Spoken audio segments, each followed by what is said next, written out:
నిజంగా తెలంగాణ ప్రజలు భారతీయ జనతా పార్టీ పట్ల, నరేంద్ర మోడీ గారి నాయకత్వం పట్ల విశ్వాసంతో ఈ యొక్క బీజేపీ అభ్యర్థులను ఆశీర్వదించి మరి విజయాన్ని చేకూర్చారు. నరేంద్ర మోడీ గారి నాయకత్వం పట్ల తెలంగాణ ప్రజలు సంపూర్ణమైనటువంటి విశ్వాసాన్ని ఉంచి బీజేపీని ఆదరించడం జరుగుతుంది. అంతేకాకుండా గణనీయమైనటువంటి ఓటింగ్ కూడా ఎక్కడైతే మేము విజయం సాధించలేదో ఆ స్థానాలలో కూడా పెద్ద ఎత్తున ఓటింగ్ పర్సెంటేజ్ కూడా భారతీయ జనతా పార్టీ ఈ ఎన్నికల్లో పొందడం జరిగింది. చాలా తప్పుడు ప్రచారం, బీజేపీ గెలిస్తే రాజ్యాంగాన్ని మారుస్తారు, పేదలకు ఇస్తున్నటువంటి రిజర్వేషన్ తీసేస్తారు అనేటువంటి తప్పుడు ప్రచారం చేసినప్పటికీ కూడా అటు కాంగ్రెస్ పార్టీ, బీఆర్ఎస్ పార్టీ ఇద్దరు కలిసి జతకట్టి మా మీద బురద జల్లినప్పటికీ, విష ప్రచారం చేసినప్పటికీ కూడా తెలంగాణ ప్రజలు వాళ్ళ మాటలు నమ్మలేదు.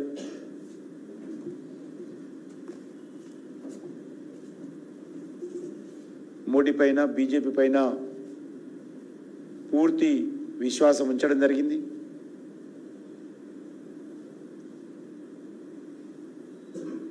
భారతీయ జనతా పార్టీ తెలంగాణ రాష్ట్రంలో ఈ ఎన్నికల ద్వారా తన బలాన్ని పెంచుకోవడం జరిగింది. ఒక రాజకీయ శూన్యత తెలంగాణ రాష్ట్రంలో కాంగ్రెస్ పార్టీ ప్రభుత్వం అధికారంలోకి వచ్చిన తర్వాత వారు అవలంబిస్తున్నటువంటి వైఖరితో ప్రజలలో ఒక నిరాశ, నిస్పృహ ఏర్పడింది. ఏ బీఆర్ఎస్ పార్టీ పోవాలనుకున్నారో, ఏ అవినీతి పాలన పోవాలనుకున్నారో, ఏ కుటుంబ పాలన పోవాలనుకున్నారో, మళ్ళీ దాని స్థానంలో వచ్చినటువంటి కాంగ్రెస్ పార్టీ పాలన చూసిన తర్వాత ప్రజలు నిరాశ, నిస్పృహ గురయ్యారు. ఏ రకంగా అయితే బీఆర్ఎస్ పరిపాలన చేసిందో అదే పద్ధతిలో గత 6 నెలలుగా కాంగ్రెస్ పార్టీ ప్రభుత్వం ఈ యొక్క తెలంగాణ రాష్ట్రంలో పరిపాలన చేసినప్పుడు ఇచ్చినటువంటి మాటలు, ఇచ్చినటువంటి గ్యారంటీల మీద నిలబడకపోవడము, మరి గత ఎన్నికలకు ముందు కాంగ్రెస్ పార్టీ చేసినటువంటి అనేకమైనటువంటి ఉపన్యాసాలు కానీ, ప్రచారాలను కానీ, మరి ప్రజలకు ఇచ్చినటువంటి హామీలను కానీ ఏది కూడా కాంగ్రెస్ పార్టీ ఇచ్చిన మాట మీద, ఇచ్చిన హామీల మీద నిలబడకుండా మాట తప్పే ప్రయత్నం చేయడంతో తెలంగాణ ప్రజలు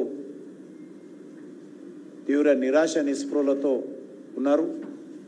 మరి ఈరోజు వారికి భారతీయ జనతా పార్టీ ఒక ఆశగా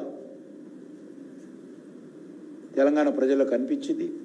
తప్పకుండా తెలంగాణ ప్రజల ఆకాంక్షలకు అనుగుణంగా ఏదైతే ఈరోజు విశ్వాసం ఇచ్చి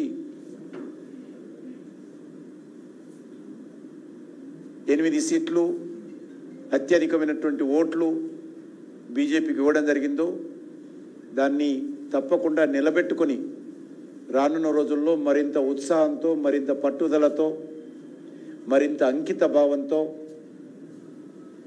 భారతీయ జనతా పార్టీ తెలంగాణలో పనిచేస్తుంది.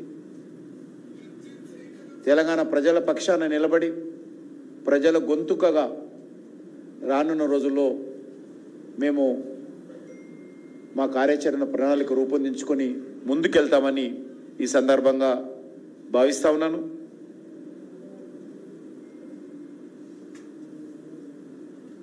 ఈరోజు భారతీయ జనతా పార్టీ తెలంగాణలో ఒక ప్రత్యామ్నాయ రాజకీయ శక్తిగా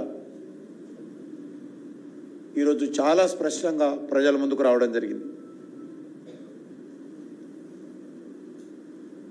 6 నెలల క్రితం వరకు 10 సంవత్సరాల పాటు పరిపాలన చేసినటువంటి బీఆర్ఎస్ పార్టీ ఎన్నికల్లో పూర్తిగా తుర్చుకు పెట్టుకుపోయింది. కనీసము ఒక సీటు కూడా రాలేదు.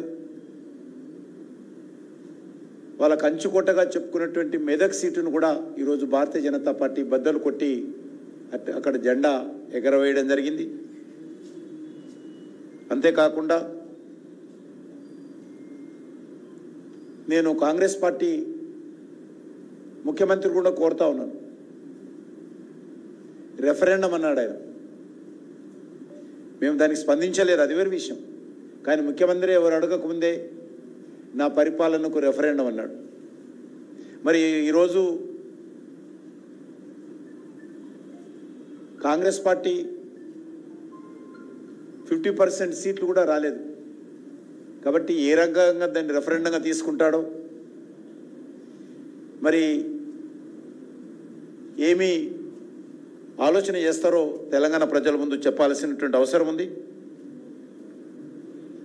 ముఖ్యంగా మనకు తెలుసు, కాంగ్రెస్ పార్టీ ఫేక్ వీడియోలు తయారు చేయడము, ప్రజలను రెచ్చగొట్టేటువంటి ప్రయత్నం చేయడము, అసెంబ్లీ ఎన్నికల్లో ఇచ్చినటువంటి గ్యారెంటీలు పక్కన పెట్టి కొత్త గ్యారెంటీలు ఇవ్వడము, ఇవన్నీ చేసినప్పటికి కూడా మరి కాంగ్రెస్ పార్టీ ఎన్నికల ఫలితాలు మనం అందరం చూసాం. 100 రోజుల్లో గ్యారెంటీలు అమలు చేస్తాము, 100 రోజుల్లో హామీలు ముందుకు తీసుకెళ్తామని చెప్పినటువంటి కాంగ్రెస్ పార్టీ ప్రభుత్వము ఇచ్చిన మాట మీద నిలబడని కారణంగా అనేక సాకులు చూపుతూ, దేవుళ్ళ మీద ఒట్లేస్తూ ముఖ్యమంత్రి గారు కాలం గడుపుతున్నటువంటి పరిస్థితి చాలా స్పష్టంగా కనిపించింది. అందుకే ప్రజలు ఈరోజు తెలంగాణలో అత్యధికమైనటువంటి ఎన్నడూ లేని విధంగా బీజేపీకి పట్టం కట్టారు. తప్పకుండా ప్రజల యొక్క నమ్మకాన్ని, విశ్వాసాన్ని పదిలపరుచుకుంటూ మేము భవిష్యత్తులో మరింతగా మా యొక్క బలాన్ని పెంచుకునేటువంటి ప్రయత్నము, ప్రజల యొక్క ఆశీస్సులు పొందేటువంటి ప్రయత్నం చేస్తామనేటువంటి విషయాన్ని ఈ సందర్భంగా మనవి చేస్తా ఉన్నాను. కాంగ్రెస్ పార్టీ హామీలు ఇస్తుందే తప్ప, అది శాసనసభ ఎన్నికల్లో కావచ్చు, పార్లమెంట్ ఎన్నికల్లో కావచ్చు, ఏ హామీలు ఏ రకంగా అమలు చేయబోతున్నారు,